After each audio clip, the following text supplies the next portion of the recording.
The story of Easter. Ta-da! Jesus was ready to come into town. He sent the disciples to look around. Find a sweet little donkey for me to ride. They did it and brought him right to Jesus' side. Before he got on, they did something for their king. They put their coats on the donkey. It's an honoring thing. Slowly he rode to Jerusalem that day. The crowds laid their coats on the ground along the way. Some didn't wear coats. They didn't panic. They stayed calm. They went to the woods and they gathered some palms. They laid the palms with the coats on the ground. Hosanna! They screamed as Jesus came around. The Pharisees said in anger, "Don't cry out to this man." Jesus said, "If they don't, rocks will cry out from the land." Hosanna! Hosanna! Next on the list was the Passover feast. He told his disciples, "Prepare a place to eat." They came to the meal to eat with their friend. It was called the Last Supper for Jesus, the end.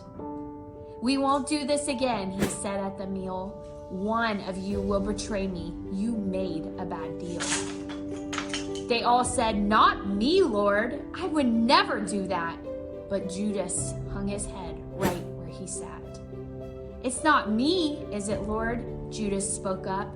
Jesus said, "It's the next one who dips bread in my cup." Judas was guilty, and now they all knew.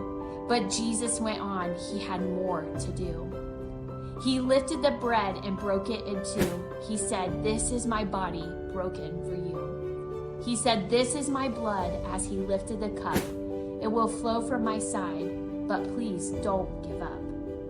Meet like this always and think of me then. Eat, drink, and love each other time and again." Then he got up and changed, and he grabbed a towel. "Come in here, my friends. I must wash your feet now." But Peter said, "No, I should be washing your feet. That's no job for a king, but a servant on the street." Jesus insisted, "It must be this way. If you say so, Lord, wash my feet on this day."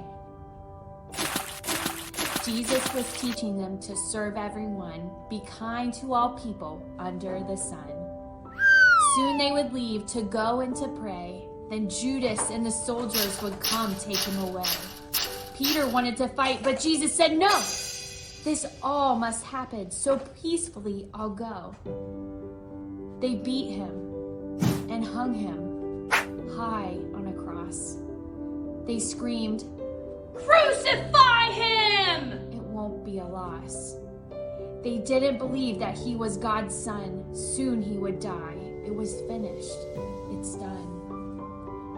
As his head hung in death, the earth started to shake.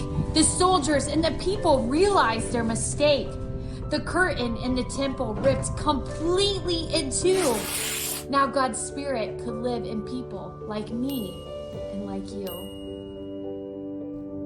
They buried his body in a cave just nearby. Mary, his mother, could do nothing but cry. 3 days would pass as they mourned for their loss. They could not forget what happened on that cross. But Mary came running. "You must come to the cave. The rock has been moved and he's not in the grave." Soon they would see him refreshed and revived. God has overcome the grave. Jesus is alive!